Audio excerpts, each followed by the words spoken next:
This comes from Ryan Tracy at the Wall Street Journal. Ryan's question goes this way. Some in Congress are proposing much more strict rules around how Amazon deals with its third-party sellers. They say that this will help small business by giving them a fairer treatment and maybe a bigger slice of revenue when they sell on Amazon. Amazon says these proposals would be very bad for small sellers and it might have to stop using third-party sellers altogether.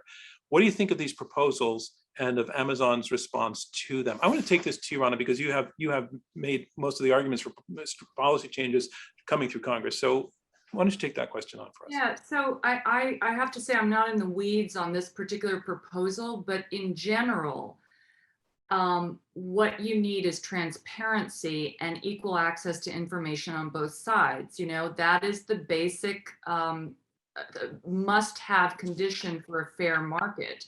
What I would actually love to see is some real SEC disclosures around the value of data. It's so interesting to me that you know, when you look at transcripts, not just from Amazon but from the big platforms in general, you know, investor calls, internal documents, all the things that have come to light in the various you know, investigations that we've seen in the last few years. Data monetization is what most of the airtime is spent on. This is what people inside these companies talk about all the time. They talk about access to information, ring fencing that information, and that is the value. We see that, but they don't have to disclose that. They don't have to disclose the value, the information. We need transparency on both sides of the interaction. So whatever gets us there, and it won't be a single bullet probably, but little pieces of legislation to get us there is what's going to, you know, make the situation better. Tracy, what about you on that?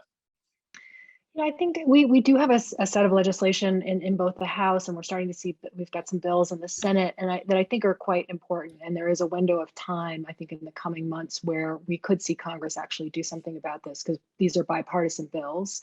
You know, there's a bill that would create set some guardrails around Amazon's ability to use data and to engage in self-preferencing. You know, require it to be a more neutral platform.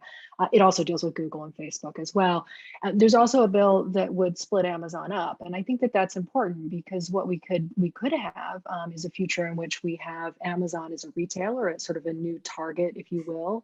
And Amazon is a platform, a new marketplace that is neutral and does not have that inherent conflict of interest. And I think that that would really shift these dynamics in a way where we would get the upsides and less of the downsides. And Mark Jameson, what would be the implications of that outcome? Well, that isn't what would happen. We have a platform that doesn't sell products. That is eBay. That's what people would be talking about, trying to turn Amazon either into that or one that sells only its own products.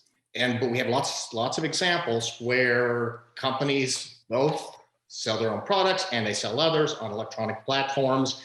And that is a normal way of doing business these days. One thing I should point out, though, about the congressional investigation that's been mentioned a couple of times. It was indeed long. It was a long document, but it ignored something very important.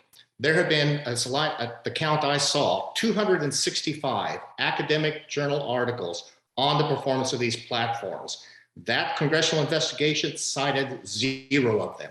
They ignored all the research. They instead went to memos and different people, different rivals' testimonies, and I get that, but they missed the great substance of really careful research on how these platforms perform. Most of the research, as I understand it, I've not reviewed a lot of it, is pretty positive.